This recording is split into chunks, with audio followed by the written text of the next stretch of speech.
Sejam bem-vindos, bem-vindas ao nosso quarto episódio da minissérie Saber e Viver. Hoje com o tema Relacionamentos e Cuidado, como viver a intergeracionalidade?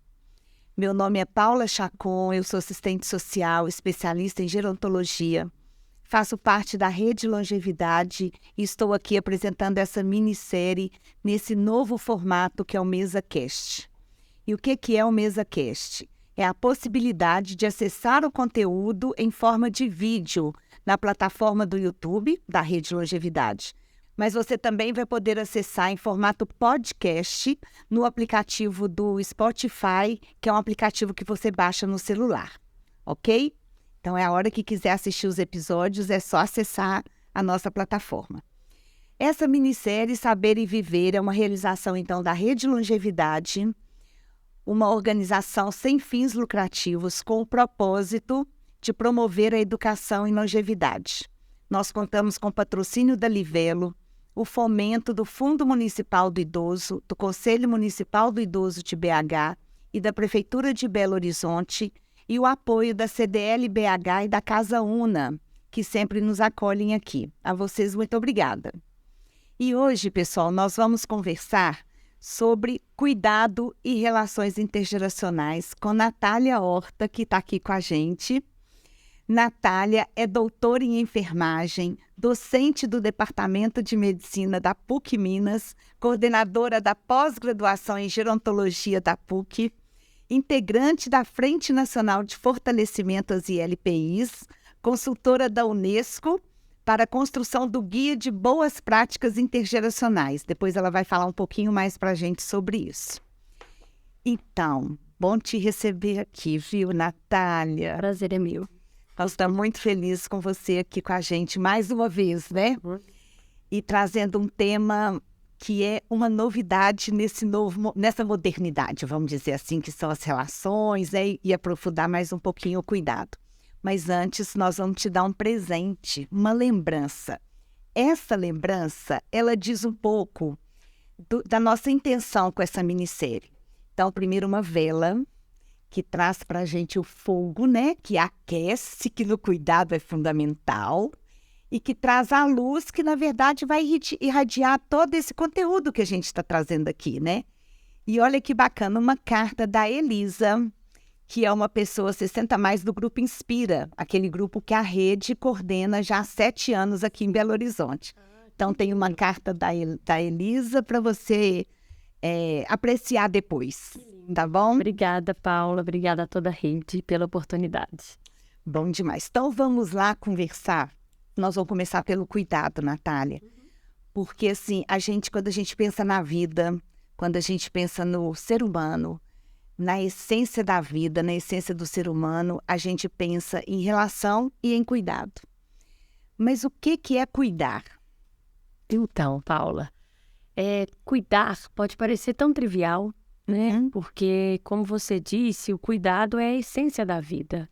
Então, nós somos cuidado. E a gente só existe porque existe cuidado.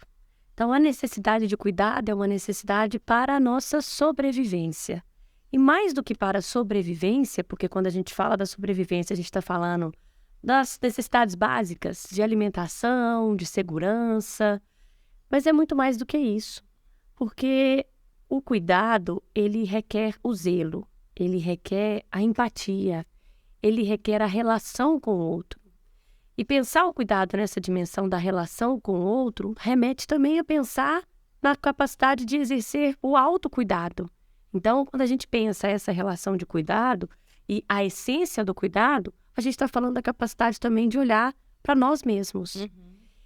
E é engraçado porque muitas vezes a gente só percebe o cuidado na ausência dele, no descuido. É verdade. Então, como que esse resgate, essa valorização, esse reconhecimento do cuidado na essência requer que a gente olhe para a gente mesmo. Né? Exatamente. E assim, só antes que eu quero conversar com você sobre o autocuidado, sabe? Que eu acho que é um desafio, né? Mas na longevidade, né, na velhice, o tanto que esse cuidado é necessário. Entre as gerações, na verdade, mas assim, muitas vezes os idosos pedem têm uma necessidade de cuidado. Claro que alguns uma dimensão maior, outras uma dimensão menor. Sim. Né? E aí, Paula, a gente precisa entender que o cuidado está muito além dessa dimensão biológica. Exato. Muito além dessa dimensão da assistência à saúde em si. Porque a perspectiva do cuidado tem a ver com a qualidade de vida. Tem a ver com o que você traz, que é da especificidade, da necessidade de cada um na sua singularidade. Porque quando a gente traz cuidado, a gente precisa pensar o cuidado centrado na pessoa. Isso. Então, o cuidado centrado na pessoa requer o olhar para aquela necessidade, para aquela singularidade, por exemplo, de cada pessoa idosa. E que é diferente, né? O que pode ser importante para mim, na minha necessidade singular de cuidado, é muito diferente para você. Então, o cuidado atrelado com o autocuidado vai requerer que a gente olhe para a nossa necessidade, para a nossa singularidade. Exato. E assim, o cuidado, como você diz, né? Nem sempre é um cuidado físico, mas é um visitar, é um telefonar, é um levar para passear, é um compartilhar um almoço. Isso é cuidar, né, Natália? O cuidar está naquilo que atribui sentido para a sua vida. Exato. Então, conviver com o neto pode ser a melhor ação de cuidado que uma pessoa idosa precisa naquele momento da sua vida.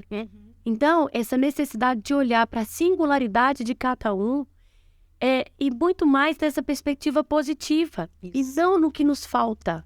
Né? Porque, como eu trouxe essa relação com o descuido, a gente precisa ser capaz de olhar para ter essa percepção do zelo, da atenção, da presença, não pela falta, mas pela singularidade. E que as pessoas também, Natália, elas cuidam, a maioria se propõe a cuidar e cuidam do melhor jeito que sabem. Sim. E às vezes a gente confunde isso e julga até as pessoas, né?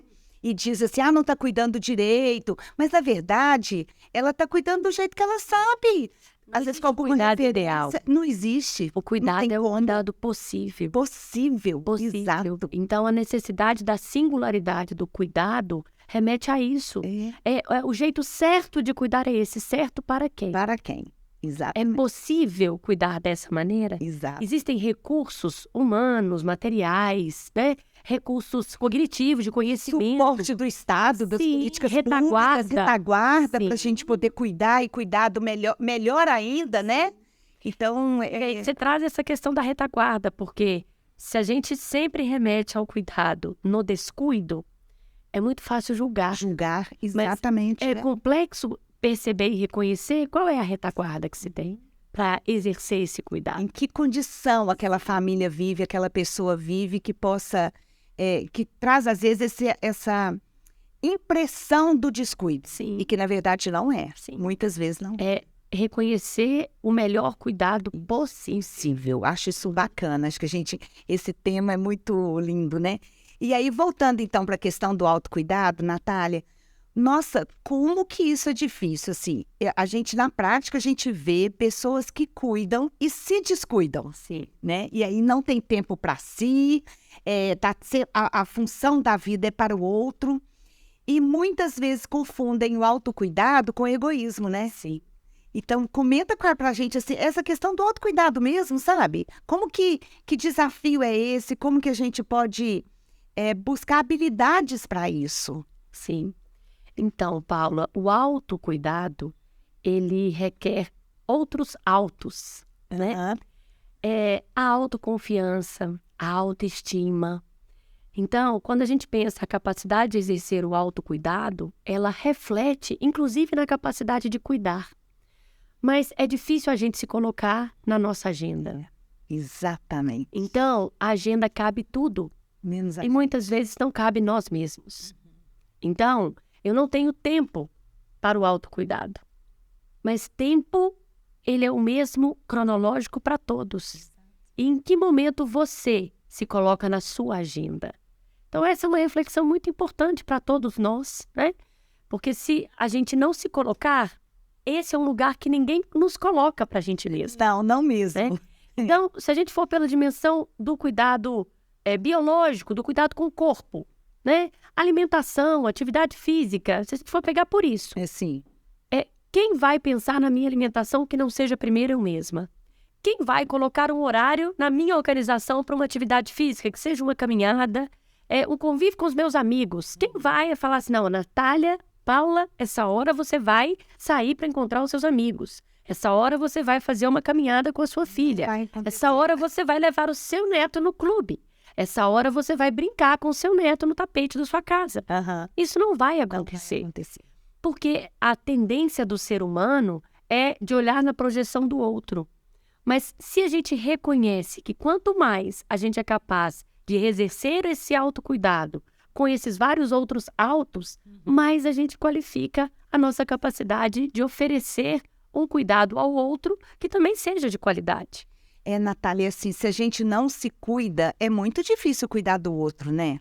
Porque a gente não tem força, a gente sente dor, a gente, sei lá, a gente adoece. E como é que a gente vai cuidar do outro, né? Porque é muito difícil dar o que você não tem. Exato. Né? Então, como é que você vai exercer um cuidado pleno na potencialidade, na capacidade possível, mas que seja o melhor possível se você não é capaz de exercer isso com você mesmo? Eu fico pensando, Natália, eu sempre falo isso, assim, podem ser coisas simples. Eu falo, às vezes, gente, tomar um banho sossegado. Sim. Sabe, falar, agora é o meu banho. Agora eu vou sentar e vou ver minha novela. Agora é essa rádio que eu quero ouvir. Isto, vou ali tomar um sorvete, vou dar uma volta no quarteirão, não precisa de nada grandioso. Vou cuidar das minhas plantas. Isso. Então, isso tudo é autocuidado? Sim. E isso não é egoísmo. Não, acho que essa relação da capacidade de autocuidado, ela tem que ser vista por um olhar de que quanto mais eu me reconheço nesse processo, mais eu vou ter a oferecer para o outro. Né? Então, se eu não me reconheço como potente, capaz de exercer o autocuidado, eu vou estar muitas vezes oferecendo aquilo que me falta. E oferecer o que falta é sempre com muito mais sacrifício, com muito mais dificuldade. Né? Então, você trouxe vários exemplos aqui, que seja do banho demorado, que seja da música, que seja do horário para uma leitura, para dormir, para encontrar com quem a gente quer. Fazer coisa que gosta. Sim, mas isso precisa estar na nossa programação, né? Natália, se a gente cuida de uma pessoa idosa, mesmo que seja assim, enquanto ela está dormindo, eu vou lá e faço alguma coisa que eu quero. A gente consegue abrir espaço, só que a gente, é o que você falou, a gente não nos coloca na nossa agenda. Se a gente não se priorizar... Ninguém vai fazer Ninguém faz isso por nós mesmos. Não. Né? Então, como eu disse, o tempo cronológico é o mesmo para todo mundo. O dia tem 24 horas para todos nós. Para todo mundo. Então, se o meu fazer, o meu dia a dia, o meu cotidiano é cuidando de uma outra pessoa, de uma pessoa idosa, por exemplo, em que momentos eu consigo ter, no turno da manhã, uns 30 minutos para olhar para mim mesmo? No turno da tarde, uns 20 minutos que eu posso tirar um cochilo, por exemplo, enquanto a pessoa que eu cuido está dormindo, eu também gosto de tirar um cochilo. Então, como é que eu posso? Então, essa programação é uma programação que requer que a gente se coloque como prioridade. E com um detalhe, a hora que a pessoa que a gente cuida, se ela for embora antes da gente, né? Como é que nós vamos ficar? Sim. Então, a gente precisa olhar para a nossa vida. Sim. Né? A gente cuida, mas a gente precisa se olhar, porque pode acontecer daquela pessoa morrer antes da gente. Sim. E aí, como é que vai estar a nossa vida? Sim. Então, e se a gente não exerce o autocuidado, esse lugar se inverte, né? Eu adoeço mais, inclusive, do que a pessoa que eu estou cuidando, né? Se eu não sou capaz de reconhecer que eu também preciso de cuidados, né? Em várias outras dimensões, eu me negligencio e aí eu adoeço mais. Adoece mais. Quantas vezes na saúde mental? A gente já viu o cuidador até falecer antes do idoso, né? Porque o desgaste é enorme, né? E agora, a relação de cuidado, ela é uma relação que envolve outra pessoa, né? Tem o seu autocuidado, mas é uma relação que envolve outra pessoa. E são muitos outros. Sim.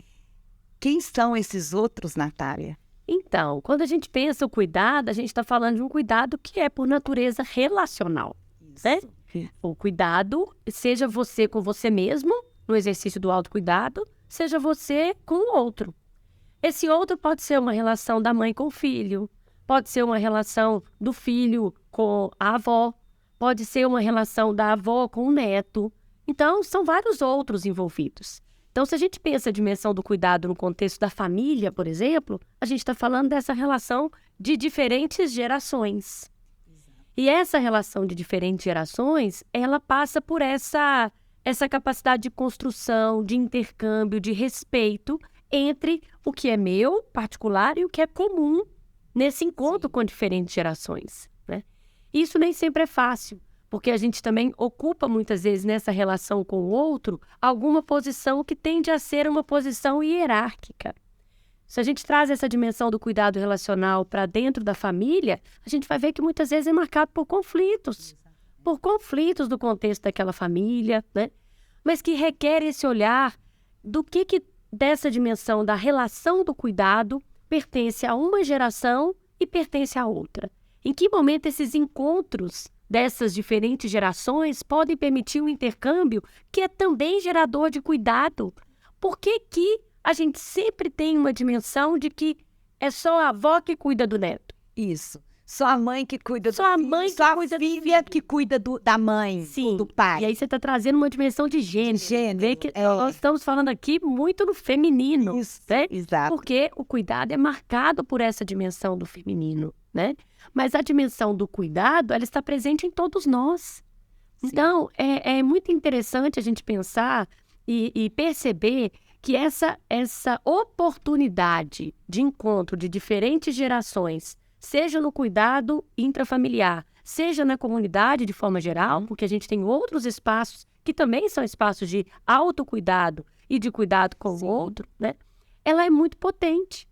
Mas nem sempre a gente consegue valorizar, nem sempre a gente consegue reconhecer o que esse encontro de diferentes gerações, né, pelo exercício do cuidado, pode trazer de potencial. Agora, Natália, eu fico vendo assim, esse encontro de gerações com relação ao cuidado com o outro, né? Passa também pelo exemplo, né? Eu fico pensando assim, passa pelo exemplo, pela vivência que as pessoas têm naquele núcleo familiar ou naquela comunidade. Eu acho isso tão interessante, porque se não há uma relação de cuidado afetuoso e tudo, isso se perde um pouco. Sim. O exemplo, né? Eu costumo brincar que a prática do cuidado em si, ela não é hereditária, ela não é genética. Não é. Mas ela é quase hereditária, né? Porque você repete muitas vezes aquilo que você pode conviver. Então, por exemplo, eu venho de uma família que eu vi a minha mãe cuidando da minha avó. Eu vi o meu pai cuidando da minha avó. Então, é claro que a minha memória tem muito bem registrado como é que eu posso também perpetuar, garantir esse mesmo carinho, esse mesmo zelo, essa mesma atenção, essa mesma dedicação que eu vi nos meus pais, sendo perpetuado quando meus pais necessitarem de uma presença maior de cuidado, por exemplo, mais intenso meu, na dimensão biológica, na dimensão de cuidado físico que seja, né? Como é que eu exercito isso? Então, cuidado não está por vir. O cuidado ele é permanente. É o tempo inteiro. O cuidado é construído. E ele tem essa base da dimensão do afeto, da dimensão da relação, né? E aí cada família vai se organizar de uma forma diferente para exercer esse cuidado. Sim. Porque às vezes a marca da relação de cuidado de uma família é de poder viajar juntos, né? Esse momento da convivência. A marca do cuidado numa outra família é poder almoçar juntos. A marca do cuidado é ter um final de semana, né? Então, assim, é muito importante que cada família, cada pessoa reconheça o que ela atribui que seja o cuidado para ela, no autocuidado e na dimensão da relação. E lembrando que a gente vem falando isso também em outros episódios, que tudo é construído ao longo da vida, inclusive a relação de cuidado, né? Eu quero só contar um caso, você conhece o caso, mas eu acho que é legal, porque eu experienciei isso, né? No cuidado com meu pai, de 8 anos de cama, que 2 netos, homens, e que eles começaram a cuidar do meu pai com 19 anos, quando meu pai faleceu, eles tinham 27. E eles iam, Natália, dar banho no papai toda semana.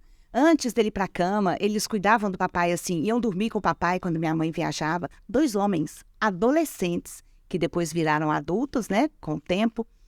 Mas eu acho legal contar essa história, por quê? Porque foi fruto de uma relação construída com meu pai, que meu pai construiu com eles. Sim. E o cuidado do masculino, do homem. 2 rapazes. Então, assim, é possível. Sim. Então, eu acho que é mais uma coisa para a gente pensar na longevidade, é como que nós estamos construindo as nossas relações. Sim, acho que você está falando de uma dimensão que é da cultura, né? E o cuidado é o tempo todo marcado, né, por esses aspectos que são culturais, que são sociais e que tem como base a dimensão relacional. Então, se você, junto do seu pai, oportunizou desde criança uma relação de vínculo, de segurança, um espaço de intercâmbio, de convivência, na necessidade maior de cuidado dos seus pais, do seu pai, são esses mesmos netos que se sentiram também cuidados, acolhidos Pelo meu pai. pelo seu pai, Construiu com eles isso. é que vai se dispor a Exato. cuidar, que vai se dispor a estar ali no intercâmbio, né? E isso é muito potente, né? Muito. Então, quando a gente pensa que a gente vive numa sociedade cada vez mais longeva, a possibilidade de encontro de diferentes gerações no contexto da família é grande. Mas não basta ter só o encontro, né? Se a gente pensa a nossa forma de organização hoje, e que às vezes você tem 5 pessoas numa casa e 5 televisões, É verdade. né? Elas estão no mesmo espaço, mas às vezes elas não se encontram dentro de casa, né? Porque cada um está ali. Então, a gente precisa trazer essa dimensão da convivência, né? Para que a gente tenha oportunidade de potencializar esse intercâmbio que o encontro de diferentes gerações pode promover. E que hoje as famílias estão cheias de várias gerações dentro de casa, né? Sim. Saindo um pouquinho da família, você é professora universitária, né? Que eu te apresentei aqui. E esse encontro de gerações, vamos falar da universidade, porque é o seu lugar? Dentro da universidade, Natália, porque olha, o corpo de professores deve ser intergeracional, o corpo de aluno é intergeracional. Como que é isso na universidade, nesse espaço do trabalho, né, que é o seu lugar? Então, Paula, a gente tem fora da família vários espaços possíveis para esse encontro de diferentes gerações. O ônibus que você pega, né, a praça que você frequenta, apesar da gente ter muitos espaços que são segregados, são frequentados só por jovens, são frequentados só por pessoas idosas, né? Então, a gente tem diversos espaços sociais possíveis, vários espaços que podem promover esse encontro de diferentes gerações. A universidade é um desses espaços, inclusive cada vez mais com propostas, projetos, muitas universidades com projetos, por exemplo, que trazem a pessoa idosa para dentro da universidade, né? Além do encontro das diferentes gerações dentro, seja professor, seja funcionário, sejam os próprios estudantes, porque a gente também tem cada vez mais estudantes que são idosos. Exato. E isso é muito bacana. Então, é um espaço muito potente para esse encontro de diferentes gerações. Mas é interessante a gente pensar que o encontro de diferentes gerações, por si só, ele não é uma prática intergeracional, porque o intergeracional requer o espaço de intercâmbio. De encontro mesmo, que você fala. De relação efetiva.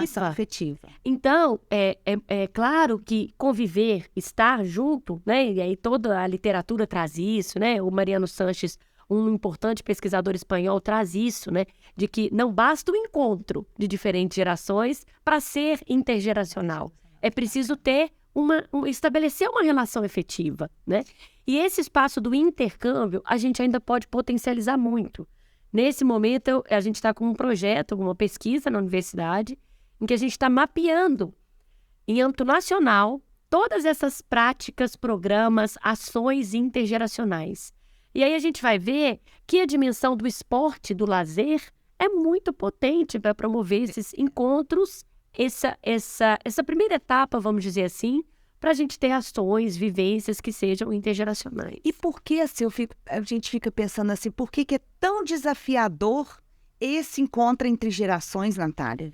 Então, Paula, aí a gente entra na dimensão da educação para o envelhecimento. Então, essa ação que a Rede Longevidade oportuniza de reflexão aqui, ela é primorosa, porque a gente está começando a correr atrás do prejuízo, vamos dizer assim, ainda bem, né? Porque a gente já perdeu muita janela, já passamos muitas janelas de oportunidades possíveis de trazer o envelhecimento, a discussão sobre envelhecimento para dentro, por exemplo, das escolas, né? A Sociedade Brasileira de Geriatria e Gerontologia tem uma importante iniciativa dos jovens fazerem redação sobre o envelhecimento, né? Porque a gente tem essa dimensão que se chama idadismo ou ageísmo, que é de preconceito em relação à idade. E isso é mais forte, mais nítido quando a gente pensa os extremos etários, principalmente a pessoa idosa, mas a gente também tem muito preconceito em relação ao adolescente, por exemplo. É isso que eu ia te falar. Esses desafios, eles vêm dos jovens para os idosos, mas também dos idosos para os jovens. A gente vê intolerância dos dois lados, né? Que é um grande desafio. E aí, com isso também, a gente vê muito nessa relação o preconceito pela idade, que é o que a gente chama de azeísmo, de idadismo, né? Sim. E aí, pensar em formas de combater isso, Natália, porque o encontro de gerações, ele ajuda, mas a gente precisa pensar em mais coisas, né? Quando a gente pensa que o encontro de diferentes gerações, ele é potente para muitos âmbitos. A gente não pode partir assim, é só na saúde, é só na educação. Não, tem uma dimensão. A própria palavra intergeracionalidade, ela tem nela vários outros ínteres, vamos dizer assim, né? Então, essa intersetorialidade, essa interseção, esse intercâmbio, essa interconexão é base para a gente poder pensar a potência que se tem no encontro entre diferentes gerações, na convivência entre diferentes gerações e na oportunidade. Então, a gente já tem várias iniciativas aí no mundo afora do que a gente chama de centros intergeracionais. Por que a escola tem que ter um muro e está aqui fechada? O serviço de educação infantil, um outro muro aqui fechado, a universidade, outro muro, o centro-dia, outro muro, a instituição de idosos, outro muro. Por que a gente não pode romper um pouco com esses muros, né? Então, essa dimensão do individualismo, né? Essa dimensão desse egoísmo, vamos dizer assim, né? De cada vez mais eu e eu mesma, né? A relação eu e o outro cada vez menor. Então, se a gente se dispõe menos a estar nesse encontro com o outro, a gente começa a criar preconceitos, a gente começa a criar estereótipos, né? E isso vai resultar mesmo nessa distância, né? Então, olha, pensando nisso, formas da gente melhorar. Esse encontro efetivo de inter-relação entre as gerações, né? Essa quebra de muros, conversar sobre isso, mas eu acho que tem uma coisa também, Natália, que eu lembrei aqui, às vezes o próprio idoso tem preconceito contra a velhice, né? Sim. Então tem o autopreconceito que muitas vezes alimenta isso nas relações. Sim. Então isso também a gente precisa trabalhar. Sim, e o discurso desse preconceito idadista, às vezes é do próprio idoso para ele mesmo. Exatamente. Né? Eu já sou velho mesmo, né? Eu não consigo fazer isso porque eu sou velho. Meu tempo isso que eu tô sentindo é por causa da minha idade. Isso. Né? Isso aqui é coisa pro jovem, isso aqui não é para mim, não. Então, assim, é preciso a gente reconhecer que tá sempre em tempo. É sempre tempo para tudo que é de desejo, que é de zelo, que é de capacidade de exercer essa autoestima, esse autocuidado consigo mesmo. Então, romper com a dimensão do preconceito de idade precisa começar com cada um de nós. Aceitar a velhice, acolher a velhice, né, Natália? Reconhecer que isso é uma dádiva. Exato. Ser velho é uma dádiva. Porque se eu não puder ser velho, significa que morremos. Eu morri antes disso. Exatamente. Né? Então, assim, que a gente tenha o desejo mesmo. É claro que todo momento, todo ciclo de vida tem as suas potencialidades e os seus desafios. Sim, da mesma forma que ser adolescente tem as suas potencialidades e seus desafios, ser criança, ser uma pessoa idosa. Inclusive de mudança corporal, né? Sim. Física. Eu acho que a questão de aceitar suas limitações quando elas vêm, né, Natália? E reconhecer as potencialidades, porque muitas vezes a pessoa idosa aceita ou reconhece as suas limitações, mas não joga luz, não percebe o que você tem de potencialidade. Tá bom, pode ser que isso aqui eu já não dou conta mais de fazer como eu fazia, mas eu dou conta de fazer assim. E isso aqui faz bem para mim, né? Mas eu dou conta de fazer essas outras ações, né? Vamos pegar a relação que a gente chama de avosidade, de avós e netos. Olha quanta coisa pode ser potencializada e pode ser construída para impactar no preconceito de idade, no idadismo, se é estabelecida uma boa relação entre avós e netos. Exatamente. A minha filha tem memórias fantásticas da relação dela com a minha mãe e com a minha sogra. Por quê? Porque isso foi construído e é construído, né? Então, a memória afetiva, o vínculo, as histórias. Ela vai dar valor Sim, para as pessoas idosas que vai circular pela vida dela. sim. E ela vai trazer essa memória afetiva na forma como ela estabelece essa relação com as outras pessoas idosas. Pois é, e isso também é cuidado, Sim, né? Então, isso também do respeito, do não preconceito, também é cuidar. sim. E pensar que nós todos estamos indo para lá e chegaremos lá, né? Eu já tô quase chegando, né, Natália? Porque esse ano eu faço 60, Que né? coisa boa. Assim, então, é bom demais, estou super feliz. Então, a gente também vai chegar, e a gente quer chegar. Sim, e cada um de nós, Paula, constrói, põe uma pedrinha a cada dia no que nós vamos colher. Que é a cultura Né? do cuidado, A né? gente está... Isso é a É a cultura do cultura cuidado. do cuidado. Então, se a gente constrói, se a gente destrói e não constrói a favor desse cuidado, eu falo que a empatia é base para isso tudo. O que eu gostaria de receber na minha velhice?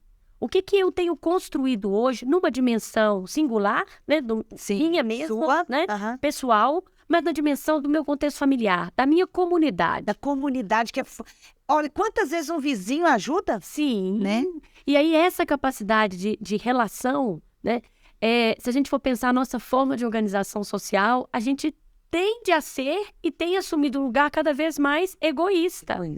E aí a gente perde nessa dimensão. E como a gente falou lá no início, a gente está falando do cuidado numa dimensão múltipla. E relacionamento, amizade, é base para o cuidado. Né? Completa. É base para satisfação, para qualidade de vida.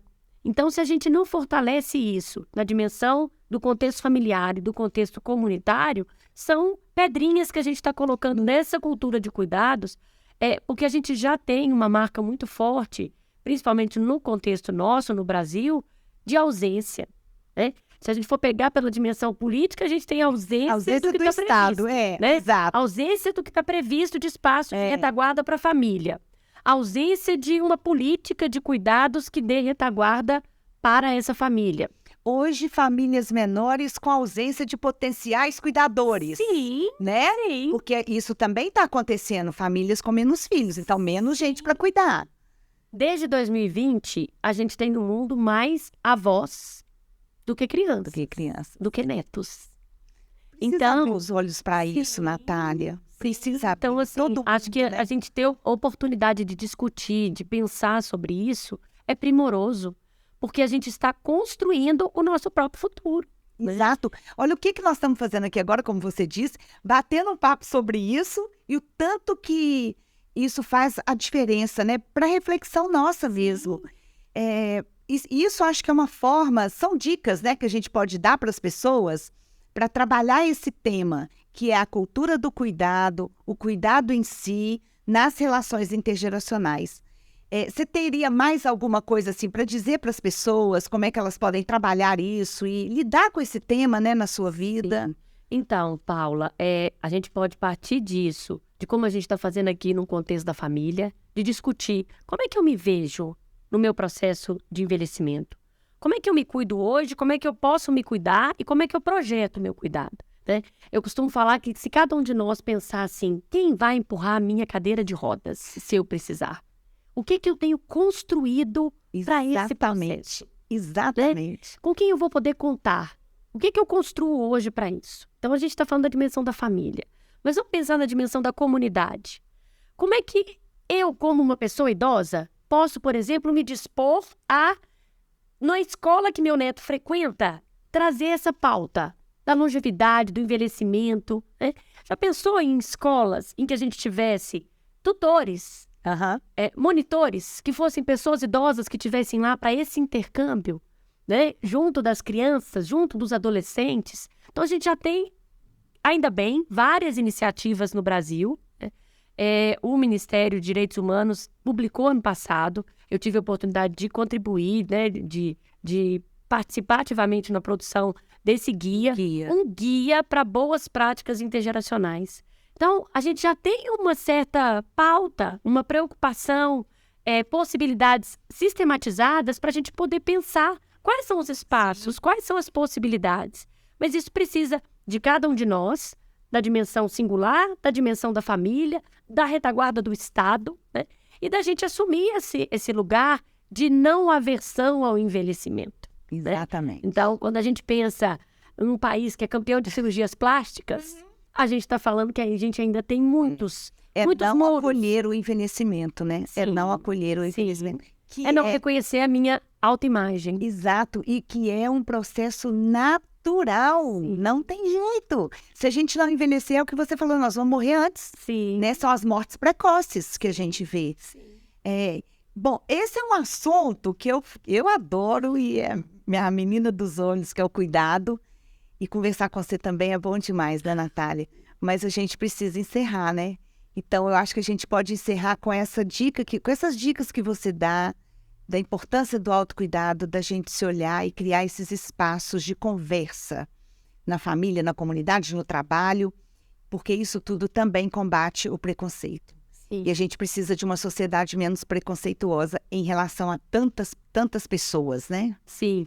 E aí acho que vale a pena, né, a gente, quem tiver interesse de conhecer, né, a própria Organização Mundial de Saúde fez um guia, né, outras iniciativas aqui no contexto brasileiro, de vários, inclusive piadinhas, várias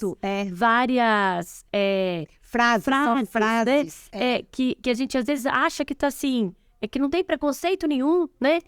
De infantilização, né? Esses exemplos que a gente falou aqui, né? De que é porque é velho mesmo, que você é da idade, né? Então, a gente precisa reconhecer isso e olhar para nós mesmos, né? Tanto nessa dimensão do cuidado, da forma como eu estabeleço as relações e reconhecer o que no meu dia a dia também retrata o meu preconceito em relação à idade. Tanto da pessoa idosa quanto do jovem, né? Para que a gente possa fortalecer. Então, assim, um espaço como esse, a gente traz aqui várias possibilidades, né? E fica aí uma dica para a gente encerrar mesmo, a gente começar a prestar atenção no que a gente fala. Sim. Ou a gente começar a prestar atenção no nosso olhar na rua. Quando eu vejo uma pessoa idosa, o que eu penso? Quando eu converso com alguém sobre uma pessoa idosa, o que eu falo, né? Eu acho que é um bom exercício para a gente fazer. E com ele eu te agradeço a sua presença, muito bom estar aqui com você. Eu que agradeço, Paula. Muito legal essas histórias. E aí, pessoal, essa reflexão serve para vocês também. E a gente queria que vocês colocassem aí nos nossos comentários qual a frase que inspira vocês no longeviver de vocês. Coloca lá, porque tem possibilidade da frase de vocês fazer parte da coleção de camisetas sociais da Rede Longevidade. E esse assunto é fundamental para a gente circular com camisetas por aí dizendo disso, né? Queremos também agradecer a cada um e a cada uma de vocês que nos assistiram, que nos ouviram, né? E dizer que a gente se encontra no próximo episódio com a Carla Santana, e ela vai conversar com a gente sobre inovação e participação social. Como manter-se longevo e conectado. Um outro assunto importantíssimo que tem a ver com intergeracionalidade também, né? Que é o uso da tecnologia. Então, a gente se encontra no 5º episódio. Até lá!